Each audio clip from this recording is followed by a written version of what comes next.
चलिए दोस्तों, game theory का आज लेक्चर नंबर 4 आपके साथ डिस्कस करते हैं।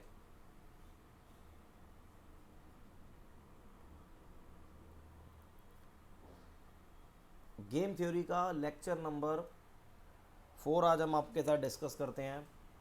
प्योर स्ट्रेटजी हम ऑलरेडी कंप्लीट कर चुके हैं। स्टडी मटेरियल आपके पास है, देख सकते हैं।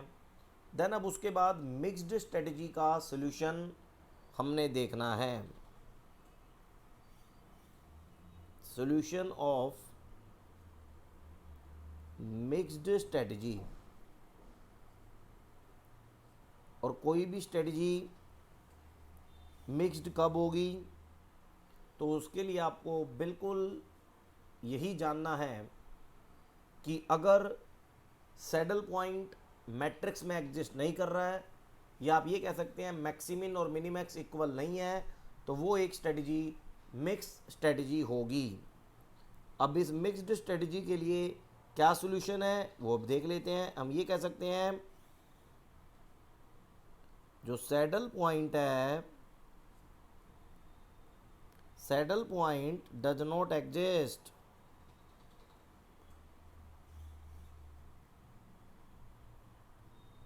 Saddle point does not exist, इसका मतलब कि जो मैक्सिमिन है वो इक्वल नहीं है मिनी मैक्स के, तो वो हमारी स्ट्रेटजी मिक्स्ड स्ट्रेटजी होती है। यही हमने देखा था। अब मिक्स्ड स्ट्रेटजी के 3 मेथड हैं, odd method, dominance method. Dominance method कुछ नहीं है, जो डोमिनेंस रूल हमने आपको पढ़ाया था मैट्रिक्स साइज को रिड्यूस करने का, बस वही एक छोटी सी चीज़ है, वो ऑलरेडी ख़त्म है। और एक तीसरा है जी ग्राफिकल मेथड। तो कोई दिक्कत नहीं है, तीनों मेथड मैं आपको ऑलरेडी लिखवा चुका हूँ। तो कोई भी स्ट्रेटजी मिक्स्ड कब होगी, जब वहाँ पर सैडल पॉइंट एग्जिस्ट नहीं कर रहा या मैक्सिमिन और मिनिमिक्स इक्वल नहीं है। अब मिक्स्ड स्ट्रेटजी का जो सॉल्यूशन है उसके अंदर हमारे पास पहला मेथड है जी, इसको हम ओड्स मेथड बोलते हैं, इसे हम अर्थमेटिक मेथड बोलते हैं,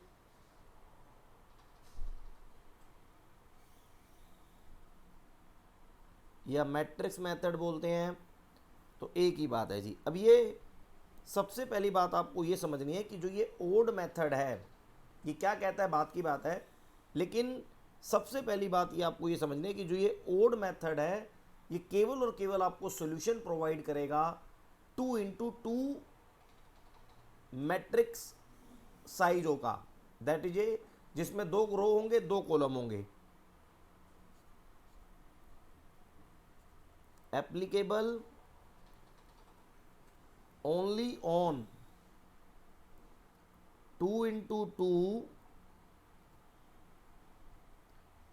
साइज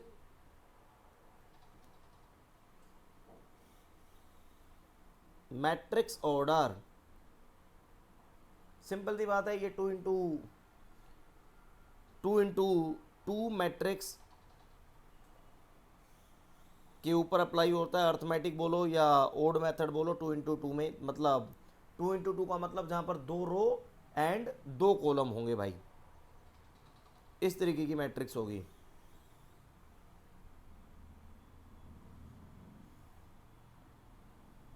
मैं एक एग्जांपल से ही आपको चीज़ें ओड मेथड की समझाता हूँ प्रैक्टिकल के साथ, बड़े आराम से देखना है।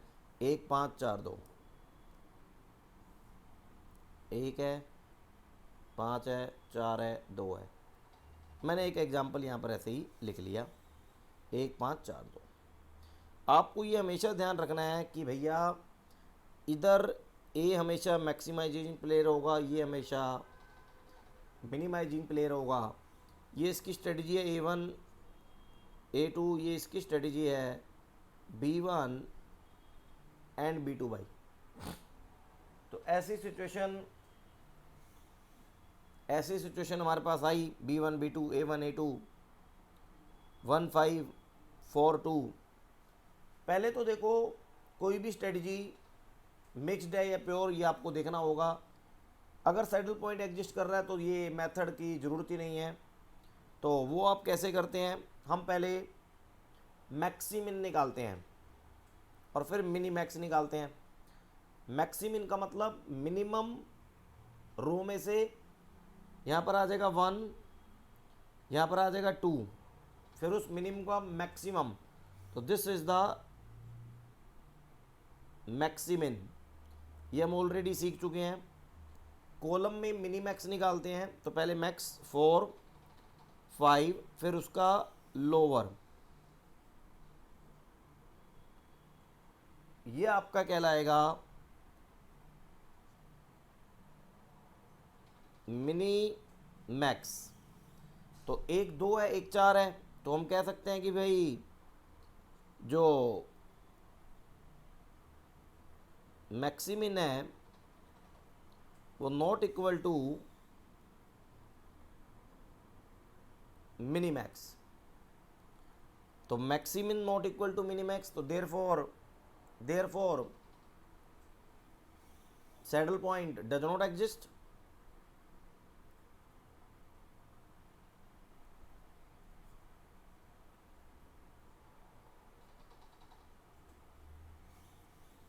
Therefore saddle point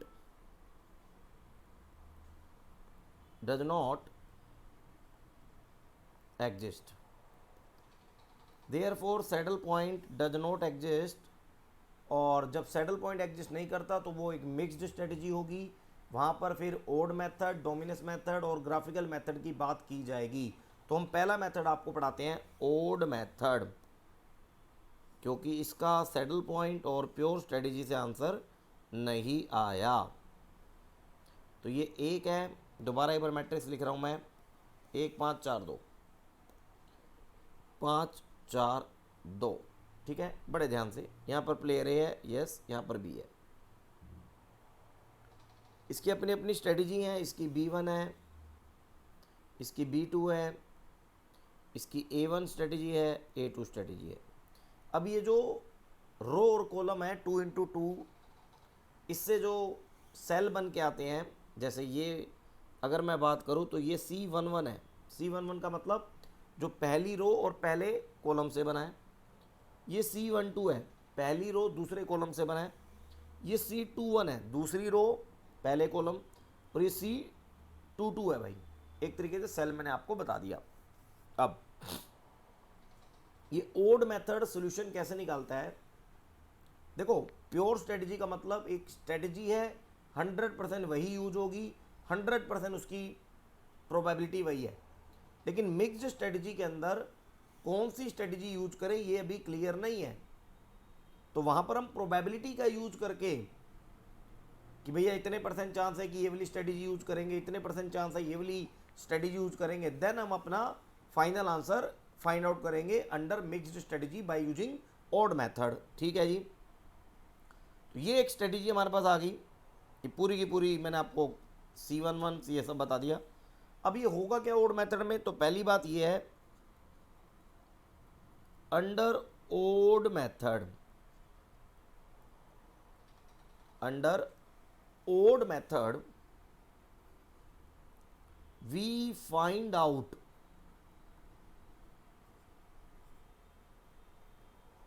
value of game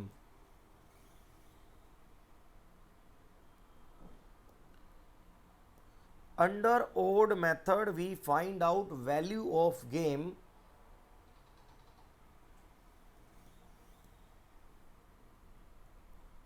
with the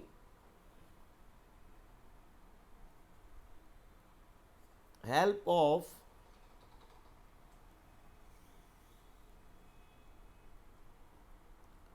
element of strategy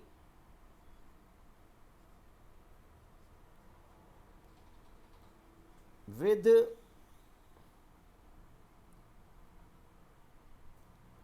their probabilities।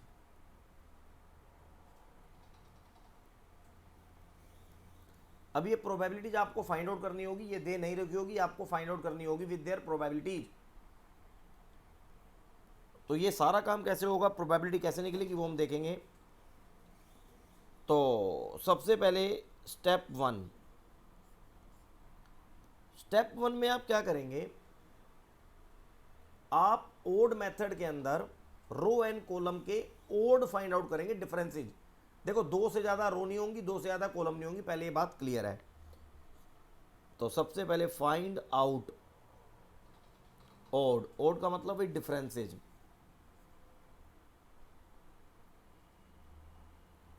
और जब भी आप ओड निकालेंगे, वो कैसे निकालेंगे मैं आपको बता दूंगा, लेकिन जो फाइनली ओड निकल के आएगी उसके साइन को, नेगेटिव साइन को आप इग्नोर करेंगे। देखेंगे कैसे अभी। फाइंड आउट ओड, उसके नेगेटिव साइड को इग्नोर करेंगे। मोड में मैंने रख दिया फाइंड आउट ओड या differences of each row and column. कैसे? जब मैं बात करूं कॉलम की,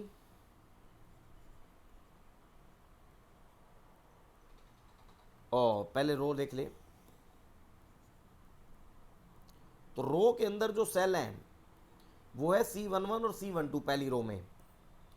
तो हम क्या करेंगे, C11 में से C12 माइनस कर देंगे और जो भी आंसर आएगा उसे मोड में रखेंगे। ये फर्स्ट रो का हो गया। ऐसे ही सेकंड में C21 में से C22 माइनस करेंगे, C21 में से C22 माइनस कर देंगे।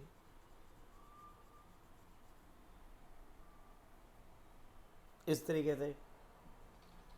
फिर जब हम कॉलम के करेंगे तो कॉलम के अंदर एक तो होगा भाई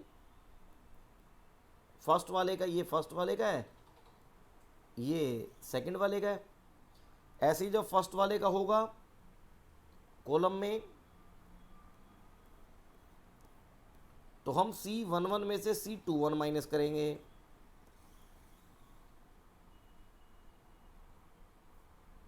और सेकंड वाले में C12 में से C22, C12 में से C22 माइनस करेंगे। इस तरीके से कॉलम की बात भी हो जाएगी। इस तरीके से भाई कॉलम की बात भी हो जाएगी, रो की बात भी हो जाएगी। स्टेप 1 भी हो गया, find out odd differences of each row and column. अब जरा एक बार डिफरेंसेस निकालते हैं। अभी डिफरेंसेस निकालने के बाद क्या करना है वो भी बताऊंगा, देखिएगा। 1 में से 5 आपको माइनस करना है, आएगा -4, लेकिन हम इसे लिखेंगे 4। और 4 भी फर्स्ट रो के सामने नहीं, 4 भी फर्स्ट रो के सामने नहीं, सेकंड रो के सामने। रिवर्स करना है, रिवर्स। 4 - 2 आएगा 2, ये 2 यहां लिखा जाएगा, रिवर्स, ये ध्यान करना। 1 - 4 आ रहा है -3, लेकिन 3 रिवर्स यहां पर। 5 - 2 3, यहां पर 3। इस तरीके से।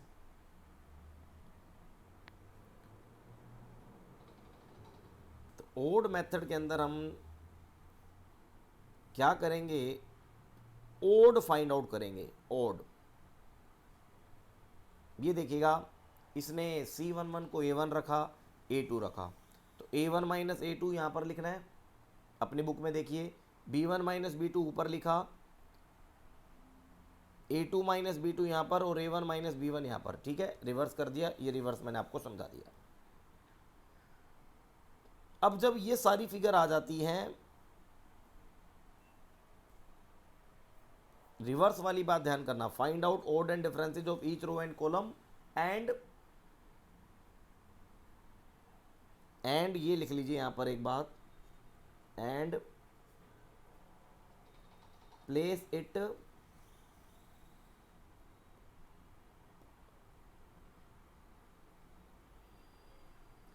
It in front of another row या फिर कॉलम, अनदर के ऊपर प्लेस कर देना है। अब स्टेप 2 होगा दोस्तों, यहां पर फाइंड आउट प्रोबेबिलिटीज।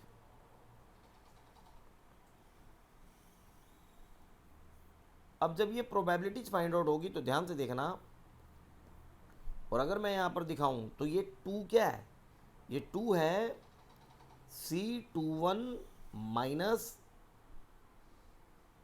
C22, और ये जो 4 है ये क्या है C11 माइनस C12। इस तरीके से ये भी है, ठीक है ना। अब हम फाइंड आउट करेंगे भाई साहब प्रोबेबिलिटीज, फाइंड आउट प्रोबेबिलिटीज।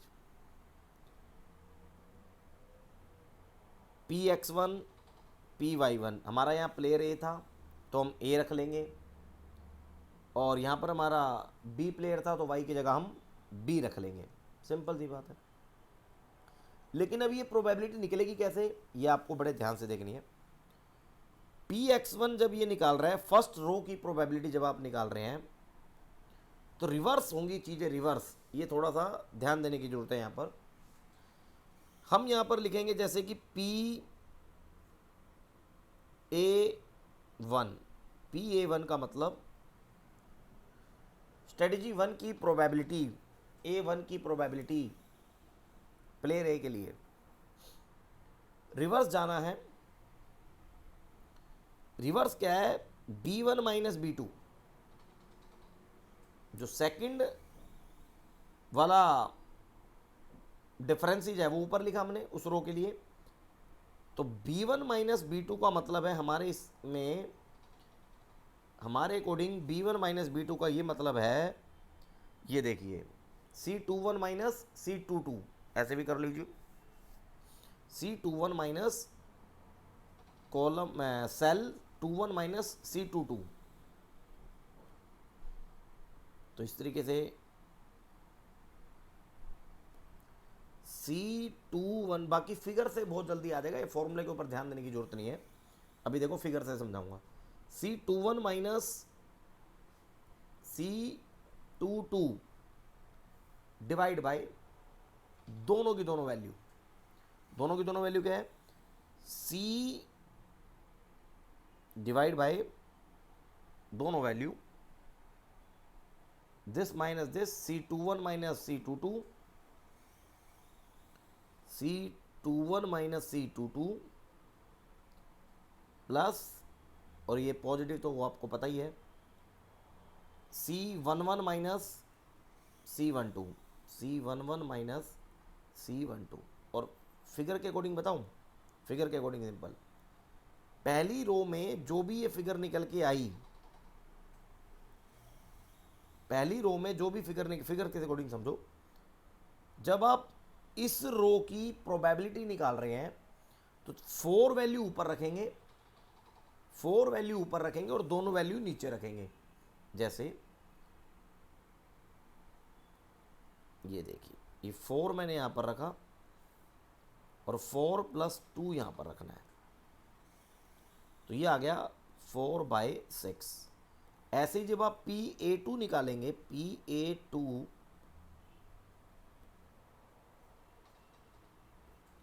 तो ध्यान देना है, वैल्यू के अकॉर्डिंग, फॉर्मूला याद करने की जरूरत नहीं है, वैल्यू के अकॉर्डिंग बता रहा हूं। ये 2 ऊपर आएगा, 4 प्लस 2 नीचे आएगा, और वैसे भी प्रोबेबिलिटी का टोटल हमेशा 1 होता है, तो 1 में से माइनस भी कर दो तब भी चलेगा। तो ये कितनी आ रही है प्रोबेबिलिटी एक बार देख लीजिए, फिर उसका करते हैं कॉलम वाले का प्रोबेबिलिटी एक बार कितनी आ रही है देख लीजिए। ये 3 था, ये 3 था, ये 2 था, ये 4 था, हो गया, ये हमने कर लिया 1/3 2/3। हाँ जी देख लेते हैं, 2/3, ये आ रहा है 2/3, और ये आ रही है जी 1/3, यही आ रही है, यस यही आ रही है। PA1 PA2 हमारे में ए प्लेयर है, तो A1 और A2 हमने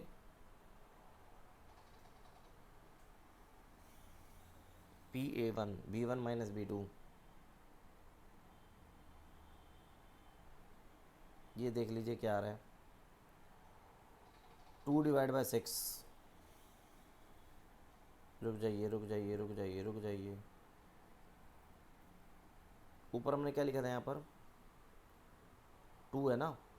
हाँ ऑलरेडी रिवर्स करके लिख चुके हैं हम, ये तो ऑलरेडी रिवर्स करके लिखा है ना, ध्यान देना, ये ऑलरेडी रिवर्स करके लिखा है। तो 2 डिवाइड बाय दोनों वैल्यू, यस ये 2 ऊपर वाले का है। हाँ यही छोटी छोटी गलतियाँ होंगी क्योंकि हम ऑलरेडी रिवर्स करके लिख चुके हैं, ये ऑलरेडी रिवर्स करके लिखा गया है। तो 2/6 ऑलरेडी रिवर्स करके लिखा गया है। हाँ तो उसी वैल्यू को सीधा पुट कर देना है, यहाँ 4 आएगा, ठीक है ना। तो 2/3। अब मैं B1 निकालता हूँ, देखो ऑलरेडी मैं रिवर्स कर चुका हूँ, 3 ही है वहाँ, तो 50-50 आ जाएगा सीधा। 3 डिवाइड बाय 3 प्लस 3, 1/2 या 0.5 कर लीजिए, बात एक ही है।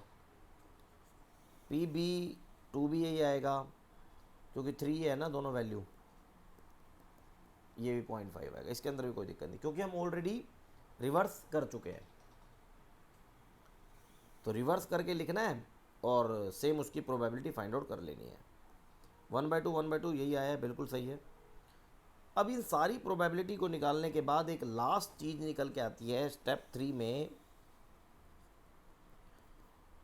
Find out value of game. अब ये वैल्यू ऑफ गेम का फॉर्मूला आपको थोड़ा सा याद करना पड़ेगा यहाँ पर, कि वैल्यू ऑफ गेम का फॉर्मूला बहुत सिंपल है, सुनिएगा। A1 जो इसका है मैं बता देता हूँ, वैल्यू ऑफ गेम चला यहाँ पर, ये कहता है, लिख लीजिए पहले समझाते हैं। A1 को मल्टीप्लाई कीजिए, A11 का मतलब है हमारा C11, मतलब फर्स्ट सेल को C11 को मल्टीप्लाई कीजिए B1 माइनस B2 से, सेकंड रो के डिफरेंस से, और वो सेकंड रो का डिफरेंस क्या, C21 माइनस C22, ठीक है। फिर कहता है उसमें प्लस कीजिए भाई, प्लस कीजिए जो B1 है, B1 का मतलब C21, ये हम प्लेयर A के लिए निकाल रहे हैं, C21, इसको मल्टीप्लाई करना है A1 माइनस A2 से, A1 माइनस A2, और A1 माना A2 क्या है, C11 माइनस C12 है। अभी देख लेते हैं। अब इसके बाद ये जब सिचुएशन पूरी होगी फिर इसको डिवाइड कर देना है, फिर इसको डिवाइड करना है B1 minus B2 plus A1 minus A2, B1 minus B2 वही C21 माइनस C22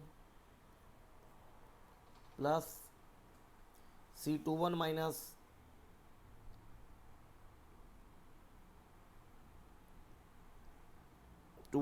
C22 और C11 माइनस C12, यही करना है, प्लस बीच में आ गया। अब फिगर के अकॉर्डिंग जब आप देखेंगे तो थोड़ा इजी लगेगा। फर्स्ट जो सेल का एलिमेंट है वो C11 कितना है, 1, देख लेते हैं मैट्रिक्स में ही, ये 1 है ना। 1 को मल्टीप्लाई करो 2 से, डिफरेंस हमने रिवर्स करके लिख रखा है, तो 1 मल्टीप्लाई ब्रैकेट में 2 आएगा ये, plus C21 I think 4, yes 4, और उसको हम ऑलरेडी डिफरेंस ले चुके हैं 4,